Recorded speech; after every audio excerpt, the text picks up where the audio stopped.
Hi everyone, ಮಾವಿನ ಹಣ್ಣು ಮತ್ತು ಸಬ್ಬಕ್ಕಿಯಿಂದ ತುಂಬನೇ ಕ್ರೀಮಿ ಸೂಪರ್ ಡಿಲಿಷಿಯಸ್ ಆದ ಮ್ಯಾಂಗೋ ಸಾಬೂದಾನ ಡೆಸರ್ಟ್ ರೆಸಿಪಿನ ನಿಮ್ಮ ಜೊತೆ ಶೇರ್ ಮಾಡ್ತಾ ಇದ್ದೀನಿ. ಸಬ್ಬಕ್ಕಿಯಿಂದ ಯೂಶುವಲ್ ಆಗಿ ಪಾಯಸ ಮಾಡ್ಕೊಂಡಿರ್ತೀರ, ಅದ್ರ ಜೊತೆ ಮಾವಿನ ಹಣ್ಣನ್ನು ಹಾಕಿ ಈ ರೀತಿ ಡೆಸರ್ಟ್ನ ಟ್ರೈ ಮಾಡಿಲ್ಲ ಅಂದರೆ ಖಂಡಿತ ಟ್ರೈ ಮಾಡಿ. ತುಂಬನೇ ರಿಚ್ ಟೇಸ್ಟ್ ಕೊಡುತ್ತೆ.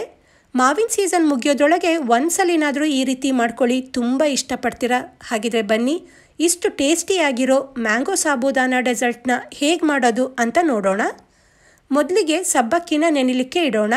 ಇಲ್ಲಿ ನಾನು ಒಂದು ಸಣ್ಣ ಕಪ್ಪಷ್ಟು ಸಬ್ಬಕ್ಕಿನ ತೊಗೊಂಡಿದ್ದೀನಿ. ಈಗ ನೋಡೋಕ್ಕೆ ಇಷ್ಟೇ ಅನಿಸುತ್ತೆ, ಅದನ್ನ ನೆಂದಮೇಲೆ ಇದ್ರ ಡಬಲ್ ಆಗಿರುತ್ತೆ. ಇದಕ್ಕೆ ನೀರು ಹಾಕಿಬಿಟ್ಟು ಒಂದು 2 ಸಲ ಚೆನ್ನಾಗಿ ತೊಳೆದು ನೀರು ಹಾಕಿ 1 ರಿಂದ 2 ಗಂಟೆ ನೆನೆಲಿಕ್ಕೆ ಬಿಡಬೇಕು. ಮಿನಿಮಮ್ 1 ಗಂಟೆನಾದರೂ ನೆನೆಸ್ಕೊಳ್ಳಿ. ಈಗಿದು ಚೆನ್ನಾಗಿ ನೆಂದಿದೆ. ಈ ಸಬ್ಬಕ್ಕಿನ ಈ ರೀತಿ ಪ್ರೆಸ್ ಮಾಡಿದಾಗ ಈ ಥರ ಸಾಫ್ಟ್ ಆಗಿರಬೇಕು. ಇದ್ರದ್ದು ನೀರನ್ನೆಲ್ಲ ಬಸ್ತು ತುಪ್ಪದಲ್ಲಿ ಹುರ್ಕೊಳ್ಬೇಕಾಗತ್ತೆ. ಈಗ ಒಂದು ಕಡಾಯಿಯಲ್ಲಿ 1 ಟೇಬಲ್ ಸ್ಪೂನಷ್ಟು ತುಪ್ಪ ಹಾಕ್ಕೊಳ್ತಾ ಇದ್ದೀನಿ. ತುಪ್ಪ ಕಾದ್ಮೇಲೆ ನೀರನ್ನು ಬಸ್ತಿರೋ ಸಬ್ಬಕ್ಕಿನ ಹಾಕ್ಕೊಂಡು 1 ನಿಮಿಷ ತುಪ್ಪದಲ್ಲಿ ಹುರ್ಕೊಳ್ಳೋಣ.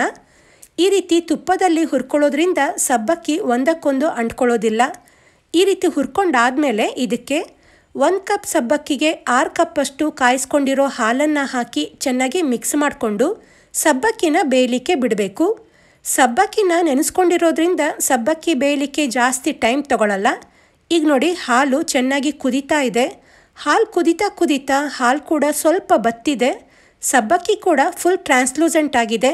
ಈ ರೀತಿ ಟ್ರಾನ್ಸ್ಲೂಸೆಂಟ್ ಆಗಿದೆ ಅಂದರೆ ಸಬ್ಬಕ್ಕಿ ಬೆಂದಿದೆ ಅಂತ. ಈಗ ಇದಕ್ಕೆ 1 ಕಪ್ಪಷ್ಟು ಸಬ್ಬಕ್ಕಿಗೆ 3/4 ರಿಂದ 1 ಕಪ್ಪಷ್ಟು ಸಕ್ಕರೆನ ಹಾಕ್ಕೊಳ್ಳಿ. ಮಾವಿನ ಹಣ್ಣು ಕೂಡ ಸ್ವೀಟ್ ಇರೋದ್ರಿಂದ ಸಕ್ಕರೆನ ನೋಡಿಬಿಟ್ಟು ಹಾಕ್ಕೊಳ್ಳಿ.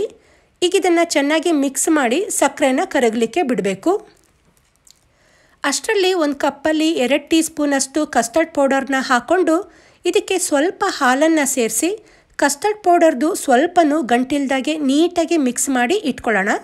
ಈ ಕಸ್ಟರ್ಡ್ ಪೌಡರ್ ಹಾಕೊಳ್ಳೋದ್ರಿಂದ ಈ ಡೆಸರ್ಟ್ಗೆ ಒಳ್ಳೆ ಕ್ರೀಮಿ ಟೆಕ್ಸ್ಚರ್ ಕೊಡುತ್ತೆ. ಈ ಕಡೆ ಸಕ್ಕರೆನ ಕರಗಲಿಕ್ಕೆ ಬಿಟ್ಟಿದ್ವಲ್ಲ, ಸಕ್ಕರೆನೂ ಕೂಡ ಪೂರ್ತಿ ಕರಗಿದೆ. ಕಸ್ಟರ್ಡ್ ಪೌಡರ್ ಮಿಕ್ಸ್ ಮಾಡಿಕೊಂಡ ಹಾಲಿನ ಮಿಕ್ಸ್ಚರ್ ಹಾಕಿ ಕಂಟಿನ್ಯೂಸ್ ಆಗಿ ಮಿಕ್ಸ್ ಮಾಡ್ತಾ ಒಂದು 3 ನಿಮಿಷ ಕುದಿಸ್ಕೊಳ್ಬೇಕು.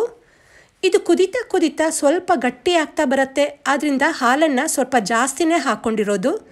ಇದನ್ನು ಚೆನ್ನಾಗಿ ಕುದಿಸ್ಕೊಂಡ್ಮೇಲೆ ಕೊನೆಯದಾಗಿ ಇದಕ್ಕೆ 1/2 ಟೀ ಸ್ಪೂನಷ್ಟು ಏಲಕ್ಕಿ ಪುಡಿ ಹಾಗೆ ಚಿಕ್ಕದಾಗಿ ಕಟ್ ಮಾಡಿಕೊಂಡ ಡ್ರೈ ಫ್ರೂಟ್ಸ್ನ ಹಾಕ್ಕೊಂಡು ನೀಟಾಗಿ ಮಿಕ್ಸ್ ಮಾಡಿ 1 ನಿಮಿಷ ಕುದಿಸ್ಕೊಳ್ಳೋಣ. ನೋಡಿ ಎಷ್ಟು ಕ್ರೀಮಿ ಟೆಕ್ಸ್ಚರ್ ಬಂದಿದೆ ಅಂತ. ನೋಡಲಿಕ್ಕೆ ಎಷ್ಟು ಚೆನ್ನಾಗಿ ಕಾಣಿಸ್ತಾ ಇದೆ. ಇದನ್ನೇ ನೀವು ಸಬ್ಬಕ್ಕಿ ಕೀರಾಗಿ ತಿನ್ಬೋದು, ತುಂಬ ಟೇಸ್ಟಿಯಾಗಿರುತ್ತೆ. ಈಗ ಇದು ರೆಡಿ ಆಗಿದೆ. ಇದನ್ನು ಒಂದು ಸಪ್ರೇಟ್ ಬೌಲ್ಗೆ ಟ್ರಾನ್ಸ್ಫರ್ ಮಾಡ್ಕೊಳ್ಳೋಣ. ಈ ಕೀರನ್ನು ಪೂರ್ತಿ ತಣ್ಣಗಾಗಲಿಕ್ಕೆ ಬಿಡಬೇಕು.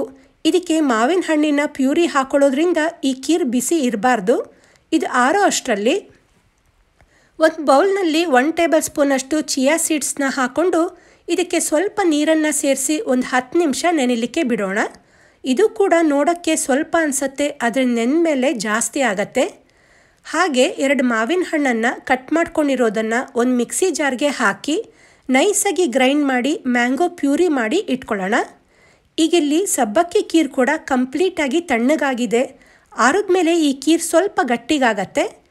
ಇದಕ್ಕೆ ನಾವು ಗ್ರೈಂಡ್ ಮಾಡಿ ರೆಡಿ ಮಾಡಿಕೊಂಡ ಮ್ಯಾಂಗೋ ಪ್ಯೂರಿ ಹಾಕಿ ಹಾಗೆ ಚಿಯಾ ಸೀಡ್ಸ್ಗೆ ನೀರು ಹಾಕಿ ನೆನೆಲಿಕ್ಕೆ ಇಟ್ಟಿದ್ವಲ್ಲ, ಅದು ಕೂಡ ನೆಂದಿದೆ. ನೋಡಿ ನೆಂದಮೇಲೆ ಎಷ್ಟೊಂದಾಗಿದೆ ಅಂತ. ಇದನ್ನು ಕೂಡ ಸೇರಿಸಿ ನೀಟಾಗಿ ಮಿಕ್ಸ್ ಮಾಡ್ಕೊಳ್ಬೇಕು. ಈ ಮಾವಿನ ಸೀಸನಲ್ಲಿ ಒಂದ್ಸಲಿನಾದರೂ ಈ ರೀತಿ ಡೆಸರ್ಟ್ನ ಮಾಡ್ಕೊಳ್ಳೇಬೇಕು, ಯಾಕಂದರೆ ಅಷ್ಟು ಟೇಸ್ಟಿಯಾಗಿರುತ್ತೆ. ಇದನ್ನು ಮಾಡಿದ್ರೆ ಮನೆಯಲ್ಲಿ ಎಲ್ಲರೂ ಇಷ್ಟಪಟ್ಟು ತಿಂತಾರೆ. ಕೊನೆಯದಾಗಿ ಇದಕ್ಕೆ ಚಿಕ್ಕದಾಗಿ ಹೆಚ್ಕೊಂಡ ಮಾವಿನ ಹಣ್ಣನ್ನು ಸೇರಿಸಿ ಮಿಕ್ಸ್ ಮಾಡ್ಕೊಳ್ಳೋಣ. ಮಧ್ಯದಲ್ಲಿ ಮಾವಿನ ಪೀಸಸ್ ಸಿಗ್ತಾ ಇದ್ದರೆ ತುಂಬಾ ರುಚಿಯಾಗಿರುತ್ತೆ. ಕಲರ್ ಕೂಡ ನೋಡಿ ಎಷ್ಟು ರಿಚ್ ಆಗಿ ಕಾಣಿಸ್ತಾ ಇದೆ. ಇದನ್ನು ಒಂದ್ಸಲಿ ಮಾಡಿ ರುಚಿ ನೋಡಿದ್ರೆ ಮತ್ತೆ ಮಾಡ್ಕೊಳ್ಳೋದಂತೂ ಗ್ಯಾರಂಟಿ. ಅಷ್ಟು ಆಸಮ್ ಆಗಿರುತ್ತೆ. ಸಖತ್ ಟೇಸ್ಟಿಯಾದ ಮ್ಯಾಂಗೋ ಸಾಬೂದಾನ ಡೆಸರ್ಟ್ ರೆಡಿಯಾಗಿದೆ. ಇದನ್ನು ಸರ್ವ್ ಮಾಡೋಕ್ಕಿಂತ ಮುಂಚೆ 2 ಗಂಟೆ ಫ್ರಿಜ್ನಲ್ಲಿ ಇಟ್ಟು ಚಿಲ್ಡಾಗಿ ಸರ್ವ್ ಮಾಡಿ, ರುಚಿ ಇನ್ನೂ ಜಾಸ್ತಿ ಆಗತ್ತೆ. ಈ ರೆಸಿಪಿ ನಿಮಗೆ ಇಷ್ಟ ಆದರೆ ಮರೀದೆ ಕಮೆಂಟ್ ಮಾಡಿ ತಿಳಿಸಿ. ಹಾಗೆ ವಿಡಿಯೋಗೆ ಲೈಕ್ ಕೊಡಿ, ಶೇರ್ ಮಾಡಿ. ನನ್ನ ಚಾನಲ್ನ ಸಬ್ಸ್ಕ್ರೈಬ್ ಮಾಡ್ಕೊಂಡಿಲ್ಲ ಅಂದರೆ ಸಬ್ಸ್ಕ್ರೈಬ್ ಮಾಡ್ಕೊಳ್ಳಿ. ಇನ್ನೂ ಹೊಸ ರೆಸಿಪಿಗಳಿಗೆ ನನ್ನ ಚಾನಲ್ನ ಫಾಲೋ ಮಾಡೋದನ್ನು ಮರಿಬೇಡಿ. Thank you.